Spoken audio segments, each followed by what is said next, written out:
Cedricus Dumas was supposed to fight Jackson McVeigh this weekend at UFC 317, but Dumas is out. Now replacing him is Christopher Ewart, who makes his UFC debut against another guy making his UFC debut, Jackson McVeigh. Ewart was supposed to be on the Contender Series this summer, but he won't need to be. He's already in the UFC taking the short notice fight. So it's kind of like a Contender Series fight, but both these guys are in the UFC. The reason why Dumas ain't fighting is a unique one. I'm told that the reason Cedricus Dumas had to pull out was that the earliest he could get the ankle monitor off and in front of a judge would be by Thursday, which would be too late. Dumas was arrested April 29th in Escambia County, faces multiple drug charges: felony residential robbery, misdemeanor battery, felony weapons possession, felony drug possession, and misdemeanor drug paraphernalia possession. According to an arrest affidavit, Dumas allegedly entered his ex-girlfriend's home without permission, demanded his ring back, forcibly grabbed her, threw her into a large wooden vase, and ripped off a $400 necklace. Dumas claims he entered with permission and that she threw the vase at him. The ex-girlfriend says Dumas fled with her phone and necklace, but tossed her phone onto her lawn minutes later. When police arrived, Dumas was found hiding in a dog crate inside a shed in the backyard. Dumas' attorney filed a motion on Monday to modify bond, which included GPS monitoring and travel restrictions. Now visible court documents show that the motion was to temporarily lift those restrictions for work and travel purposes. The motion hearing is set for July 8th. Dumas pulling out is the fourth change for UFC 317. Costa versus Kopilov got moved to another card. Cop pulled out of his fight with Royval, so now Royval fights Van. Justin Tafa pulled out of his fight with Jonathan Denise, so now Denise fights undefeated 7-0 fighter Alvin Hines, making his UFC debut. UFC Noche, September 13th in San Antonio, Texas, is going to be headlined by Diego Lopes versus Jean Silva, a great featherweight fight. That's number 2 versus number 11 in the featherweight division. Credit to Lopes for taking this fight. He's ranked number 2. Usually guys ranked number 2 aren't going to take a fight with a guy ranked 9 spots below them at number 11, but that's what's happening here. So credit to Lopes for taking this fight. And it is a really good one between two dangerous strikers, and it should be action-packed for the entire 25 minutes if it does go that long. Expect nothing but pure fireworks. Crazy that Yair ducked Diego Lopes versus Yair makes more sense, but this is really good too. Super unfortunate. Yair's a huge duck. Yair ducked Diego harder than he ducked Zabit. Please don't tell me Volk versus Yair 2 is actually going to happen now that Mosar and Silva are both booked. The opening odds for Diego Lopes and Jean Silva actually have Diego Lopes as the underdog at plus 163, Jean Silva as the favorite at minus 185. Silva is coming off that win over Bryce Mitchell. He's won 13 in a row, 12 of 13 victories by stoppage, so he has a lot of confidence right now. And he is the favorite in this fight. I think a lot of people will bet on Diego Lopes at this price. He has a lot more experience fighting top guys. He's just coming off a championship fight with Volkanovski. But this fight with Silva is going to be fireworks from start to finish. Cyril Gane is confident he will be fighting Aspinall next for the undisputed heavyweight title. He is just waiting for a date and a location. The date and location that Aspinall's looking at was October in Abu Dhabi. At first, I'm going to say big respect to John Jones and his career, you see. Sure.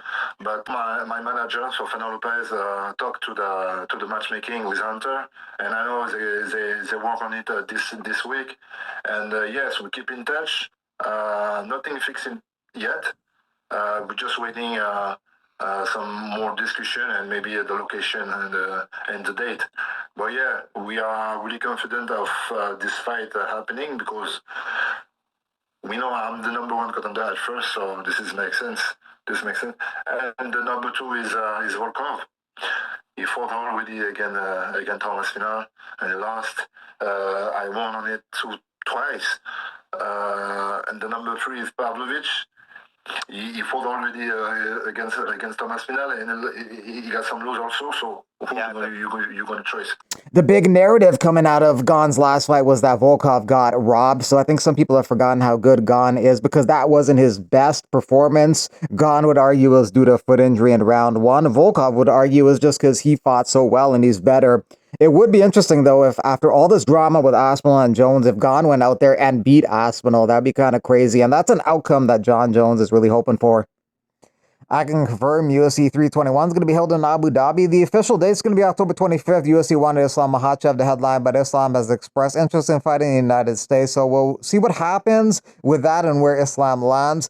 So maybe In October, Aspinall versus Gane, October 25th. And then in November, they could do Islam Makhachev versus JDM in New York City, or Ankalaev versus Pereira rematch. Paul Craig fought out his UFC contract after his last fight with Rodolfo Bellato, but he has re-signed with the UFC. He signed a 5-fight deal with the UFC. His last fight with Bellato was an odd one. He threw an up kick at the end of round 1, but it was illegal because his opponent was grounded. Bellato then went on to be accused of doing a great acting job, or maybe not so great acting job, trying to get the DQ victory. It didn't go down like that. It ended up as a no contest.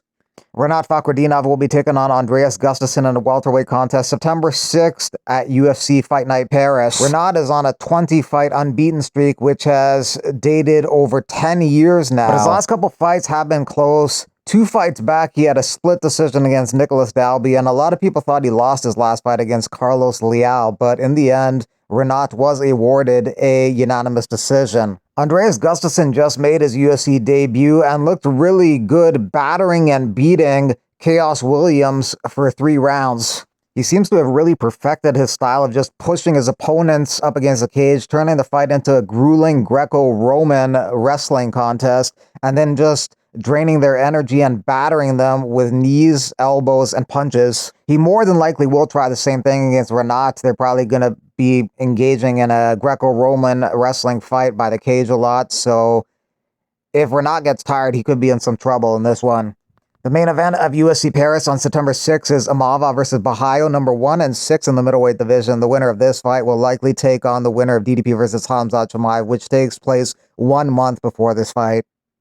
Derek Brunson, a former teammate of John Jones, says John Jones and I used to hang out every day when I was in town from 2011 to 2014, talking about Albuquerque, New Mexico. One night we went out and I said to him, bro, why are we doing all this? Let's just hang out with the ladies and have some fun. The extra stuff isn't needed. They're already here with us. He looked at me and said, I don't need a dad, I need a friend. This was the last time we hung out. I couldn't sit back and watch. I have to be honest with my friends.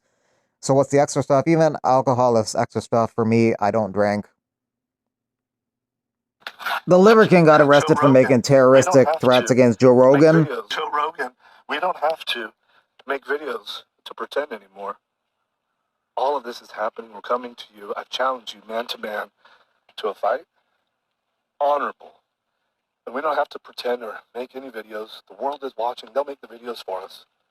And you don't have to hold a camera. You can hold the hand of somebody that you love, because what happens next to you, you're going to need to remember that feeling. You're going to need something more than what you did to give you something to fight for, because I have my family to fight for.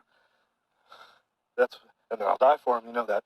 And you're a black belt, but you've never come across something like this.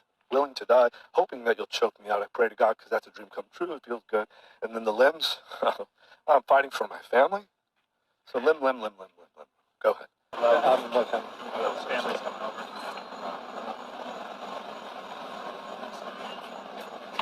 Was the vehicle? Yeah.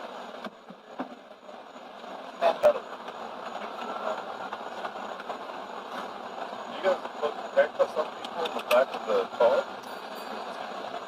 Inside the car?